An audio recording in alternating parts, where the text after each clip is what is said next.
Good evening, everyone. Bonsoir, bienvenue à tous et à toutes. My name is Alex Munter, the CEO at CHEO. I'm going to introduce my colleagues from CHEO who are here tonight to answer your questions. And I'll just take a couple of minutes off the top just to explain a little bit what we're going to do, how we're going to do it, and then we'll just get right to it and get to your questions.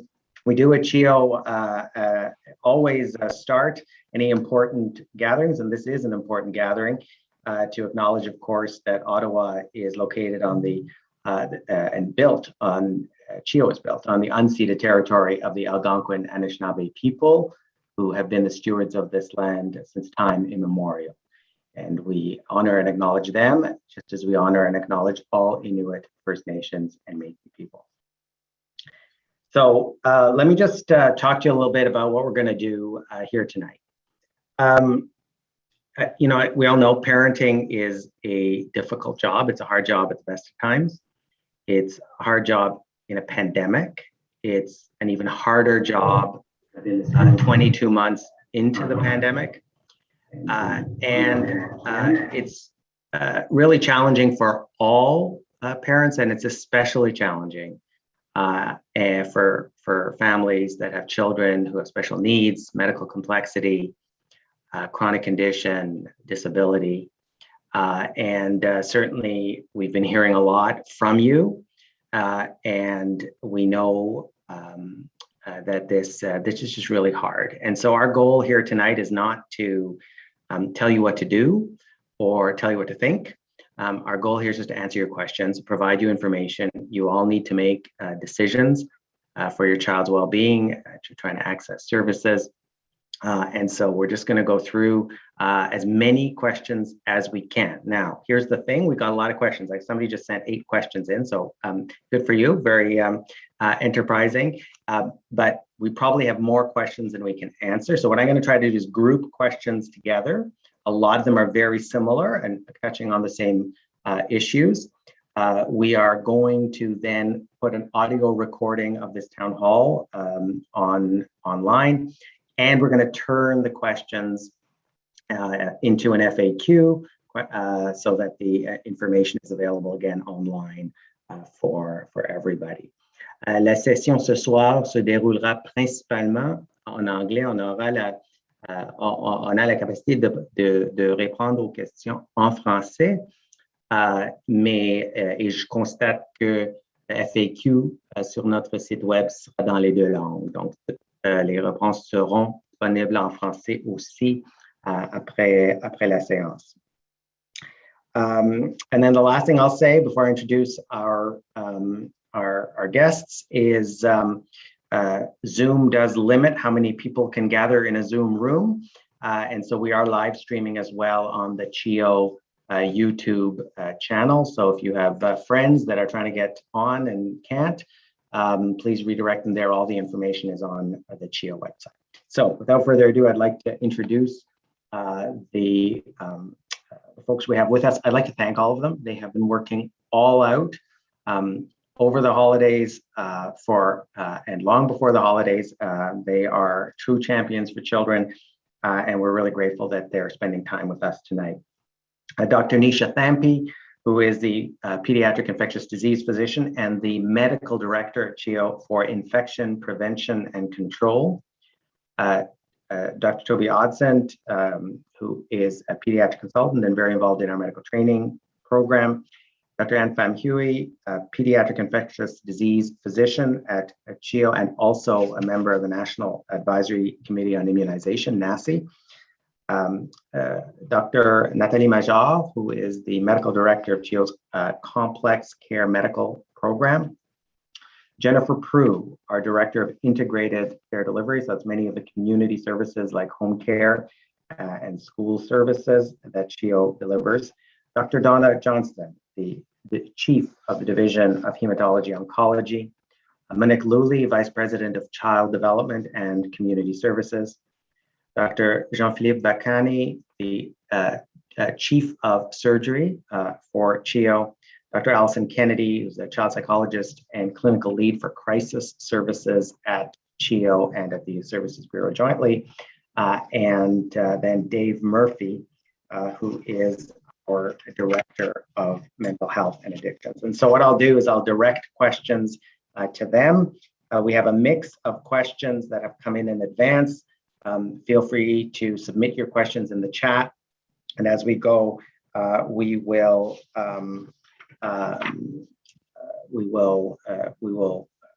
read them out and try to group like questions together. Let me go to some of our pre-submitted questions. A lot of questions on mental health. How can I support my child or youth who is struggling with their mental health being home from school? Now, I'm not sure, Dave, if you're going to take that or Dr. Kennedy is. I think I'm going to take that one out. All right, Dr. Kennedy, go ahead. Yeah, well, first of all, just to validate everyone's concerns, it really is a really challenging time. I think we were all expecting to be having been through the worst of it, and here comes Omicron. So tough times for sure. And parents know their kids best in terms of what helps them, but some of the tips that I would suggest would be ensure that your children still have connection to others and a diversity of activities. Keep a reasonably consistent routine and spend together lots of time as a family, which you probably don't have choice, but to the extent that you can have nice times to connect as a family, for example, family meals, maybe spending some time doing board games, outdoor activities. Make sure that you're getting outside, getting some exercise, and to the extent that you can reduce screen time, that can be helpful. Whenever a child or youth is struggling with their emotions, it's really important to kind of check in, see how they're doing, and validate their feelings, and be available to talk when they want to, but also to give them a little bit of space. But whatever you do, try to lessen the extent to which your child or teen is isolating, and try to remain connected to the extent that you can in a safe way. Keeping them connected with their peers is also helpful, even if it has to be like through FaceTime or virtual at this point, or getting together outside. And certainly if you're getting worried, if you're getting concerned about your child or youth's mental health, you can seek some help, some professional support. You can always reach out to your family doctor, but there's other options too. If it gets to a point where you're really concerned and it's getting to be a crisis situation, you can certainly call or use the chat for the YSB 24/7 crisis line. I could go on, Alex, but I know there's so many questions. Yes, and there'll be more, and we'll post some of those resources. A lot of questions about the interval between first and second dose, recommended at 8 weeks, but a lot of people asking whether sooner is better. And so I'm wondering, Dr. Famhuri, if you could speak to that a little bit, that question. Yeah, absolutely. Thanks for the question. It's an excellent question. It's a bit of a challenging question that many people have asked me, caregivers, patients, families, friends. They're asking for this black and white answer, but it's a little bit difficult and nuanced and different for each family. But in this essence, NACI, the National Advisory Committee on Immunization, and other committees have reviewed this in detail. And the rationale for the longer interval is based on one. We've seen in studies and in just other vaccines as well, that when you space out the vaccine doses, they provide a more robust immune response, both in the strength of the immune response, but also on the breadth of the immune response, which likely provides more durable protection. And we want durability. This variant Omicron is not just a holiday virus or a January virus. It's going to be here likely to stay for the next couple of, I won't estimate the time, but for a little while. So we're trying to aim for this longer duration of protection. But and so that's the first point. The second point is also for safety purposes as well, as we're monitoring the safety of our vaccine very closely, which we do for all vaccines. So there's been some very rare reported cases of side effects that So I'll name the myocarditis or pericarditis that seem to occur more frequently when it's given in a short interval. So that was, observed in adolescents and in young adults. We don't know for sure in the young kids 5 to 11. So that was one of the other rationale to give it in a longer duration. So again, the better immune response and also for safety. But again, in the context of the Omicron variant and the community transmission, the caveat is that one might be infected, waiting for this between, having had their first dose and waiting for the second dose. And that is a reality. I think it's different for each family and depending on your circumstance, depending on the health of the child, if they live with somebody with other vulnerabilities in the household. But I do want to remind people that, one dose is actually it's not like nothing, right? So it does prime your immune system to start making some protection. And also vaccines, as much as I love vaccines and they're great, there are other measures as well to help mitigate the risk of infection. And it's also, so it's like this layering of protection, both the vaccine and other measures as well. So even if you do receive these 2 doses, in this current context, one should not be considering themselves completely 100% protected. So I don't know if that answers the question. Yeah. So it's a bottom line. It's up to each parent to decide that. It's pros and cons, and either one is is a legitimate decision that has different pros and cons. I think is what I hear. And it's not wrong. So if a family again, not wrong to accelerate the second dose. Exactly. Yeah. And so for those of you who were part of the clinics, the CHIO for CHIO 5 to 11 clinics, those are starting up again, and watch our website. The information will be there, and you will be able to book that second dose at your discretion in terms of the interval, whether you want to do it sooner or whether you want to do it at the 8-week mark as originally scheduled. The other question we got a lot of questions about, Anne, was about booster and why is CHIO not doing booster clinics. We are doing booster clinics for teachers and for early childhood educators and school staff. Why are we not doing boosters for 12 to 17-year-olds? Could you answer that question? Yeah, so currently there are no boosters that are currently being authorized for use in kids under 18. So for the 12 to 17 or the 5 to 11. So no pediatric boosters at this time. This is being reviewed. This is being studied in different committees, including the National Advisory Committee on Immunization. So stay tuned. That might be coming up. But at this point, there's no jurisdictions that are providing booster doses for kids. Right. There is a third dose available for kids that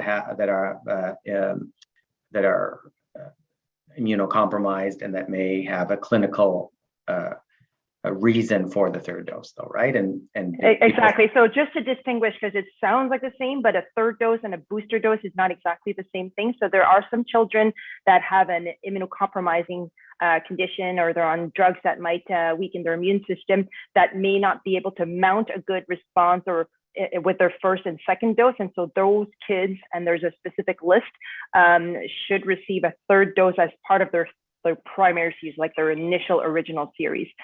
So this is different from receiving a booster dose, which is the intent is, again, when, most people, their immunity kind of like their protection decreases a bit over time, that they get a dose to boost their immunity. Great, thank you very much. Getting a lot of questions, Dr. Thampi, about severity of illness, what we're seeing in terms of kids that are contracting Omicron. Could you talk a little bit about that? Yes. So, I'm going to keep my answer general, because if you do have a kid with a medical comorbidity or an underlying condition, it is best to speak to your doctor to understand the individual risk. But what we're seeing with Omicron is not really different from what we saw with other variants of COVID-19. Kids have been generally dealing really well with the infection. You may have heard that, we're having more admissions to hospital, and our impression from what we're seeing and what we're hearing from colleagues who are a few weeks ahead of us in terms of the current surge of Omicron in their communities is that this is a reflection that this increased hospitalization is a reflection of just the transmissibility and the spread of the of COVID-19 in the community at the present time.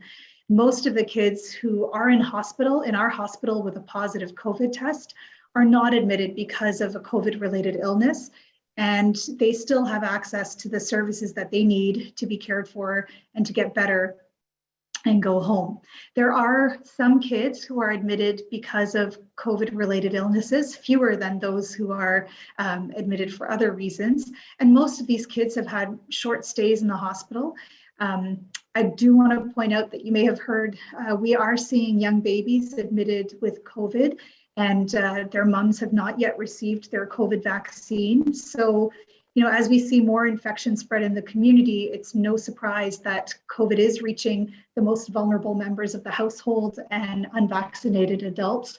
So, given that babies and moms have relatively weaker immune systems, during the pregnancy and the period after delivery, we're encouraging anyone who is pregnant to get their COVID vaccine or their booster, speak to their physician if they have any questions or concerns, and get other household members vaccinated if they are eligible.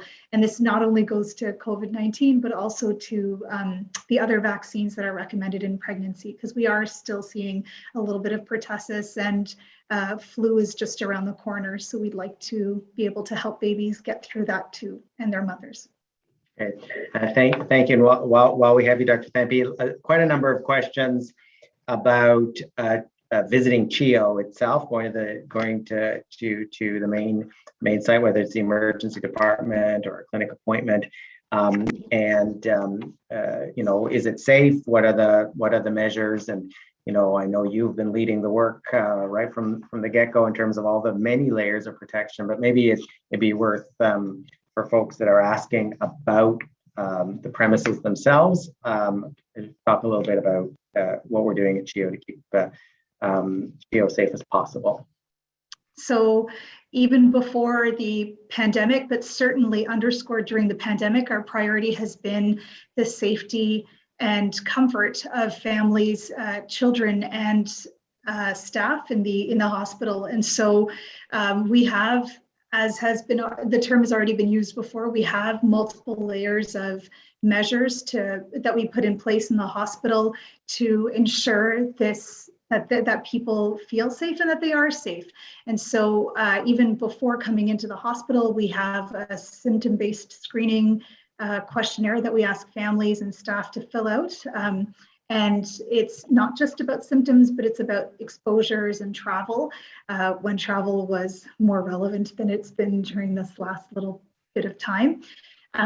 When they come into hospital, they're offered a mask. Some people already come in with well-fitted masks, and that is the most important aspect of controlling our own secretions and protecting us from other people's secretions. So if an individual has a well-fitted mask, the only reason why we offer another mask is because it's hard for our staff to ensure that that mask is well-fitted and follows the precautions that we have in terms of a good quality mask. And so we just ask that families add our mask on top, but they can keep their well-fitted mask underneath.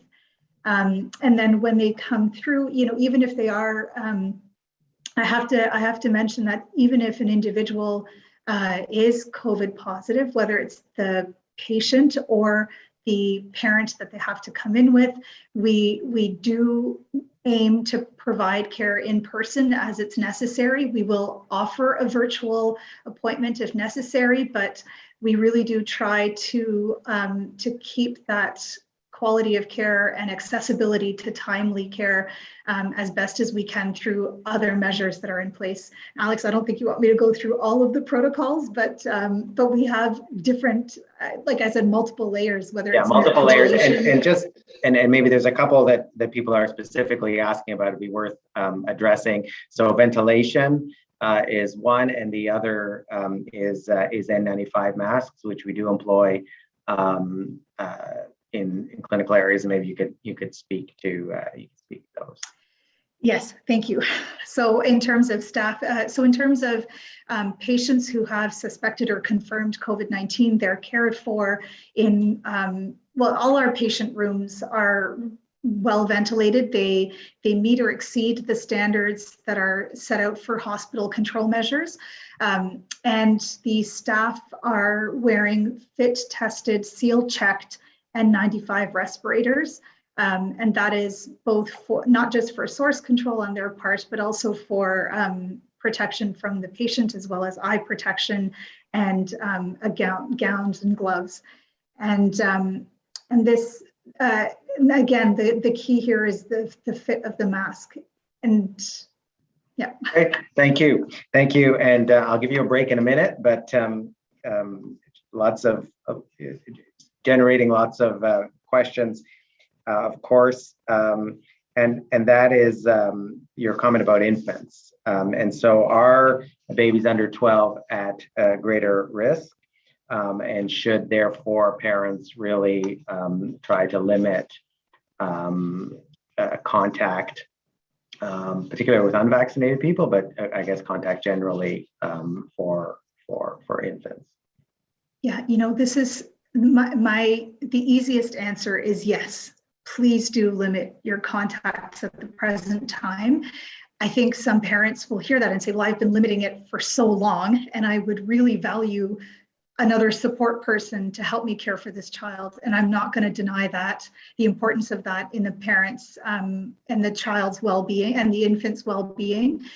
It's not clear if infants have a specific increased risk to COVID-19, or if we're just seeing more because there have been more gatherings or more transmissible, like when you have more spread in the community, more individuals would bring it home. And so to me, the key prevention measures to help protect baby and mom and the parent is to have a well-fitted mask when you're around the baby, and when you're visiting the baby, have essential visitors for now, just as we get through the surge. So that means people who are there to help you care for yourself and for the baby.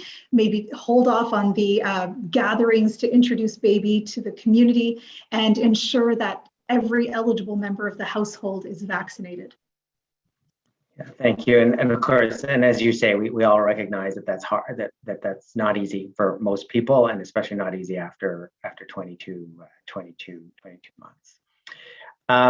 So lots of questions about the ramp down of services. So some of you will know from the media that the government of Ontario has directed hospitals to ramp down services to only the most urgent and emergent in order to deal with this crisis. And really, it's two-front. One is, of course, to be able to support COVID patients, but the other thing that's happening at the moment is because of the spread of COVID, we have many of our staff that are infected. Now, fortunately, 100% of our staff is vaccinated, and our staff are recovering at home, but they can't work. I know in the province of Quebec, they've mandated COVID positive staff to work. That's not what we're doing at CHEO, and so they're off work, and so that our capacity to deliver care has been challenged in both those ways, and as is the case in all hospitals, and many other services, by the way, as well.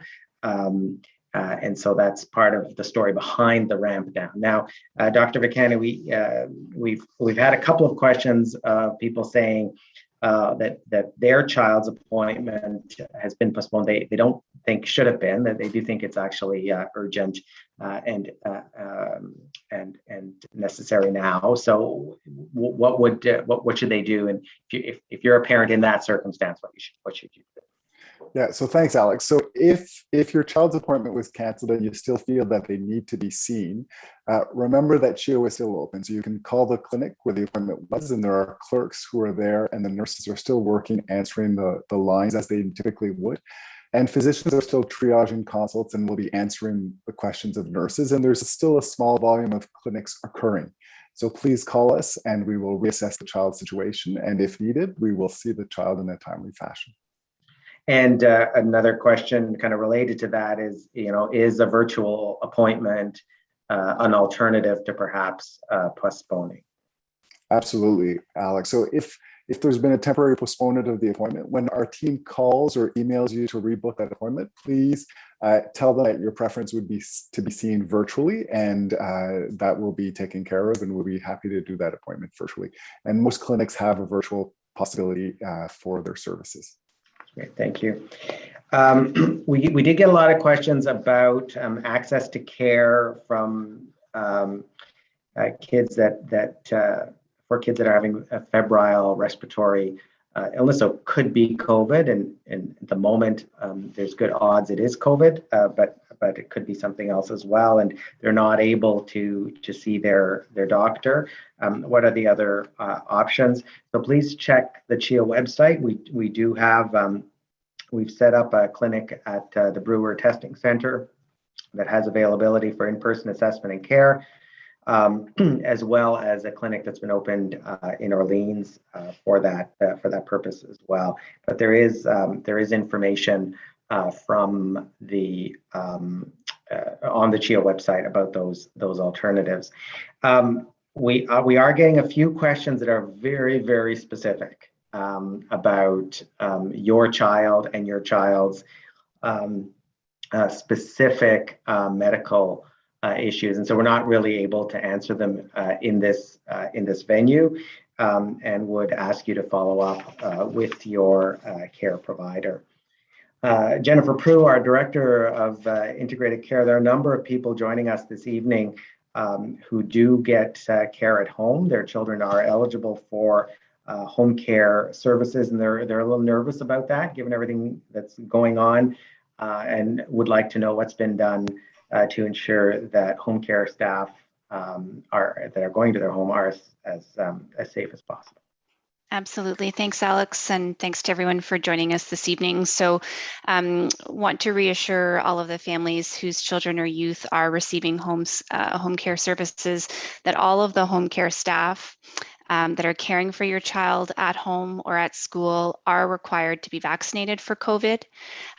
They're also required to complete a daily screener to make sure that they're symptom-free and able to come and provide safe care as possible to your child. And they're also provided with the appropriate call it PPE, personal protective equipment, when they do come into your home or to your child's school. So as Dr. Nisha Thampi was speaking about earlier, when you're coming to CHEO and those layers of protection, similarly, we've ensured those same layers of protection in your home to keep your child as safe as possible. Thank you very much. Thank you very much, Jennifer. Dr. Thampi, back to you. You had your break. Now some more questions for you. Many questions about long COVID, and a question: what do we know about long COVID, and is that something we particularly need to be worried about? So 2 years in, we're still learning about long COVID, and we're learning about how it's been a bit different during the earlier periods when we had significant societal restrictions compared to more recently. Bottom line is that in children, it appears to be less common, but I cannot give you a hard and fast number for our community. In general, we've seen about 1% to 2%. There may be certain populations that have a risk for it, but we don't know what those are yet. If there is a concern about long COVID, we are seeing the children, and it's a multidisciplinary approach because it's not quite about an acute infection that we need to treat. It's a holistic approach that we take with multiple other teams, depending on what are the main concerns. If it's about fatigue versus pains versus and we offer the consultation within our infectious disease clinic as well. Again, recognizing it's not about the infection, it's about the recovery. Great. Sticking with you, Dr. Thampi, and just to the earlier comments about the mental health of children, their well-being, is it safe for kids to play outside with other kids outside of the home, and should they be masked? That is it's a really good question. And I'm going to say my blunt answer. I think the question is outdoors, right? Yes. Yeah. So outdoors, yes, get outside, get off the screens, get them outside as much as they can, not just when they're virtually learning, but even otherwise. The question about masking is a good one, because we know that the air changes in the ventilation and outside is what we want to achieve indoors. Like it's excellent, it's phenomenal. But the bottom line is, when you're in close contact, you can still have spray from one person to another. And I have to say, for my kids, I have one who loves to speak loudly and speak like face to face with someone. So that one wears a mask even if they're outside. Whereas the other one is much more thoughtful about keeping distance and doing these moves to make sure that they're, far apart enough that they don't really get that same level of risk. And so, that one may be a bit more permissive. But it really depends on the child and the nature of the interaction. But really getting them out to play is a pertinent positive that I would strongly recommend and encourage. I won't ask which kid takes after which parent. Well, that's a different conversation. I did want to, we did get a couple of questions about the second dose. So for those of you who got your first dose at the CHEO 5 to 11 clinic, and we're automatically scheduled for 8 weeks and would like to reschedule that, then note that there's no phone number for the clinic. So thank you for flagging that. We will get you some information. We'll put out some information on our website about how to change your clinic appointment to move to an earlier date if you choose to do that. So we'll get that information out to you. And again, Dr. Thampi, lots of questions about babies and what does COVID look like in babies, and at what point should a parent come to the emergency department?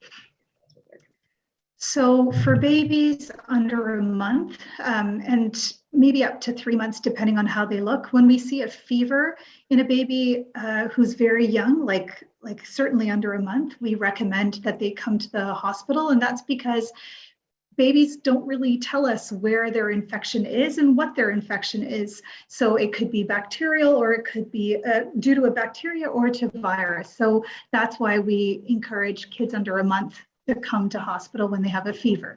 And then if they're looking unwell and under 3 months, then we strongly encourage them, as part of our routine care conversations, encourage them to come to hospital. We are still learning about COVID in babies. And I'm looking to Dr. Pham Huy, because she and I have seen some of these kids over the course of the last 2 years and then in the last month. But I wish I could tell you that there's a typical picture. We've seen kids who have had some mild breathing difficulties, or who've come in with just fever. So I trust the parents and the caregivers at home who know the baby well. If your baby is looking off and you're not feeling comfortable with how they're looking, or if they're not feeding well, if they're more tired, the same things that we would have told parents to look for before COVID, I would say are the same symptoms that should make you think about coming to the hospital to seek treatment. There are certainly more serious symptoms, but if people are asking whether, how to distinguish like RSV or a common cold from COVID in babies and young children, we really don't have a way to distinguish that ourselves. And that's why we actually test for both when they do come into hospital, and we manage them the same way. Right. Thank you for that answer. Most of our questions have been about access to vaccines and people wanting to get access to vaccines, but there are some that that are questioning whether or not a child should get a vaccine and whether that's recommended, or they know that's recommended, why that's recommended. And I'm wondering, Dr. Famhui, you could speak a little bit to, why, maybe why, because I know you've talked about this publicly, so I'm not revealing your personal health information, why you chose to have your child vaccinated. Okay, good question. And I hear this because people tell me, well, if kids are mostly getting mild disease, why would you give them a vaccine? But again, you're providing them with additional immune protection. And so when if they do encounter the virus, they will already be prepared. So that's kind of the foundation of all of vaccines and anything that we can do to prevent more severe disease. The other thing is that we do know some of the risk factors of having more severe disease, but we've also seen COVID-19, severe in kids that don't have any known underlying conditions, and that's maybe Dr. Thampi will appreciate. That's the nature of infectious disease, as we see this all the time, infections that happen in previously healthy children. So again, it's to provide them with optimal protection, to protect them against COVID-19, even if the majority are mild. It's definitely recommended to have that added protection, and the benefits definitely outweigh the risks. So again, I'm one of those parents who send their kid out with like multiple layers of clothing when it's cold and not, naked outside. So, again, you're providing this is a vaccine preventable disease. So definitely recommend vaccines in our children.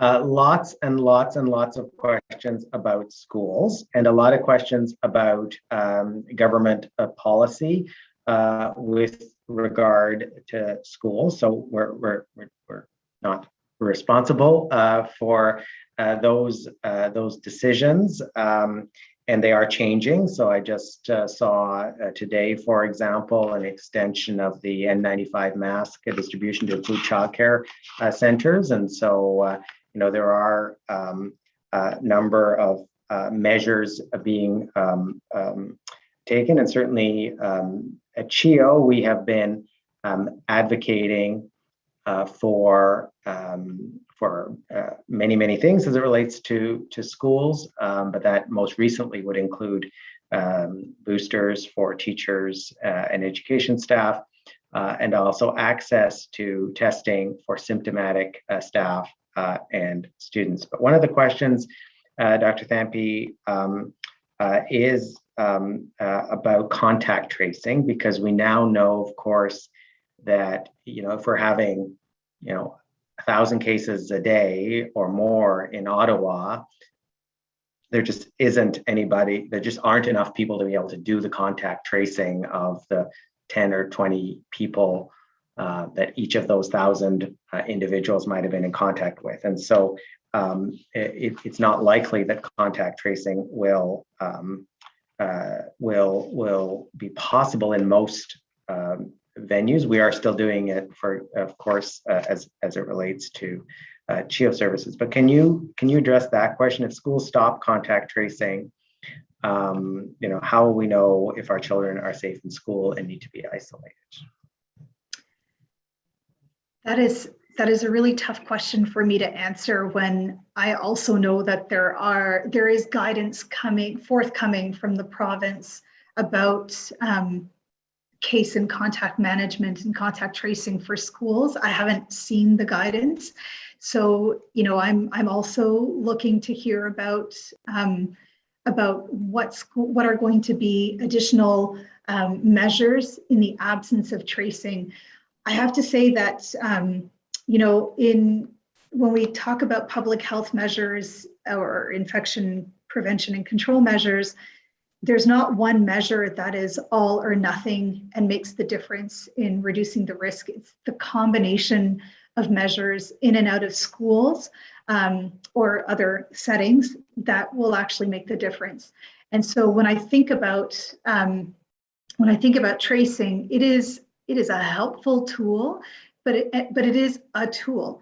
And there are other layers that I'm thinking about in schools and childcare settings. And I know that there's going to be some differences, but what I'm looking for as a parent, and then what I understand from my infection prevention and control lens, is that it's that combination. So I'm looking for that combination of measures to help keep kids in school and safer in school than in a community-based setting where there may not be the same kind of control measures in place.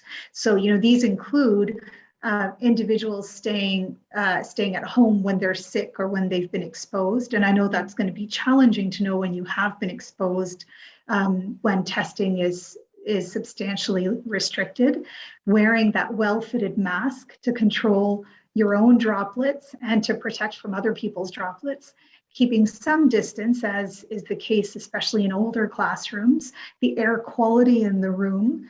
Opportunities for outdoor learning, remembering that ventilation outdoors is the best, and that kids seem to tolerate the cold in all their layers than adults do, but encouraging those opportunities, and having vaccinated adults around the kids who are too young to get it. And so these are some school-based measures to help to reduce the spread, and especially when we can't look for spread as much. But I also know that throughout the pandemic and even in December, the spread in schools were less than in community-based activities and private gatherings. So, it does help to keep schools open and to keep schools safer, to have all household members reduce their activities and gatherings outside of the home, and not bringing it into the home to spread to the kid who's going to be taking it to school, especially now when Omicron is so prevalent in the community and school is so important for kids to be able to have their essential growth and development. Thank you. Thank you very much.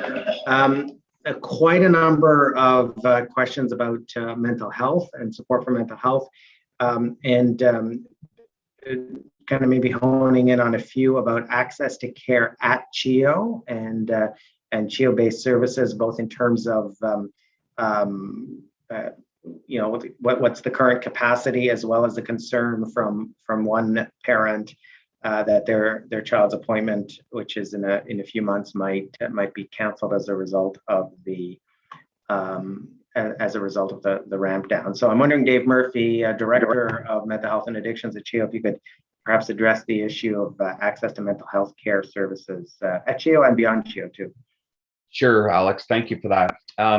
So first off, just want to say the mental health program is also in a position of right now, in the current state, we are focused on emergent and urgent mental health concerns across the program, but we are absolutely still accepting referrals and have plans to be able to see our referrals that are currently on our wait list to be seen.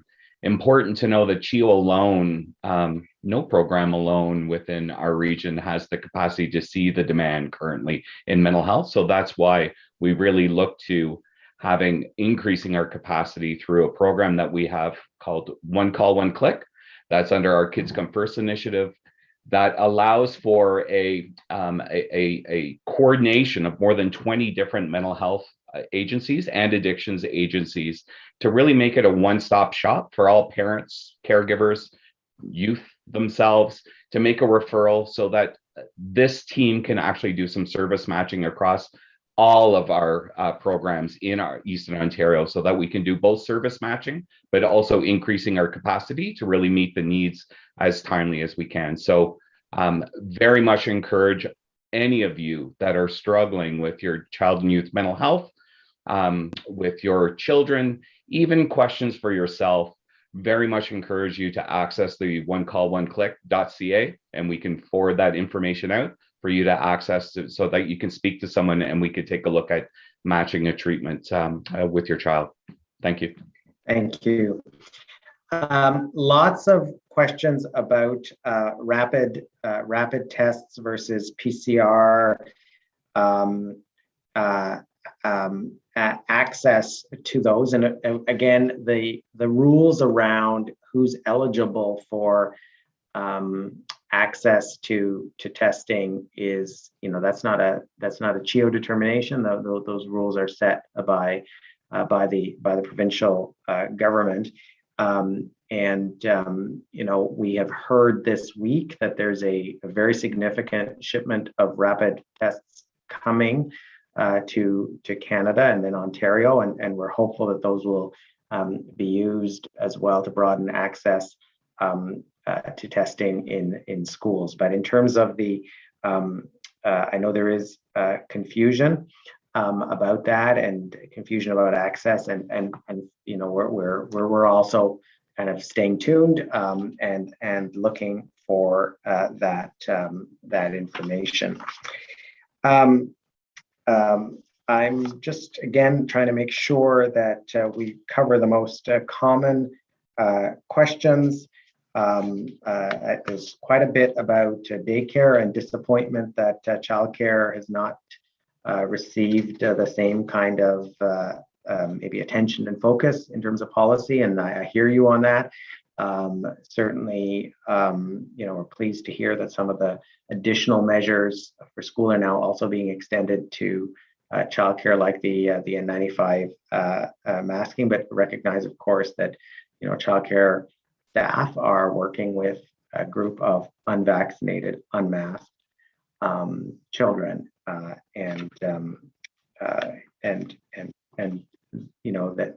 is that's challenging for everybody. Lots of questions about whether or not people should keep sending their kids to daycare, and again, we're not going to put any of our experts in the position of deciding for you whether you should continue sending your child at daycare. Recognize it's a tough time and a tough decision. But on the rapid tests, I'm not sure, Anne or Nisha, which of you are the rapid testing person for this panel. But the question just around what value do they provide, and when should and shouldn't they be used, the rapid tests? Okay, I'll take a stab at this one. Rapid antigen tests have been pretty good at detecting Omicron. It's not, I'm talking about this variant in particular because that's what's in our community right now. It is useful when an individual has symptoms and they test positive.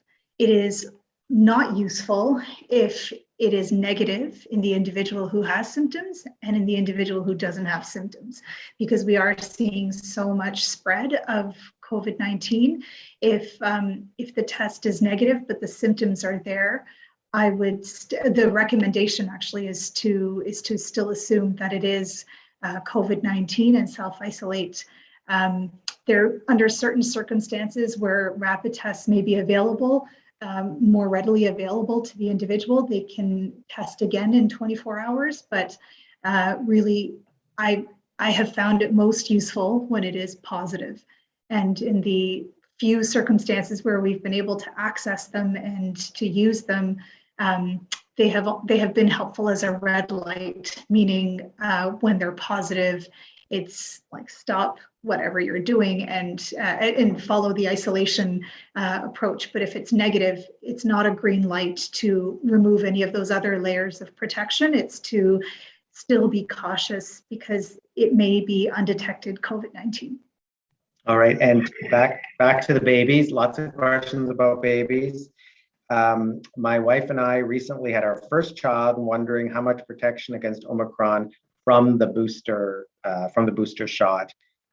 So I gather the mother in this case had her first 2 doses while pregnant, and then booster when their child was 5 weeks old. So is that Anne, Nisha, who's the baby whisperer on this one? All right.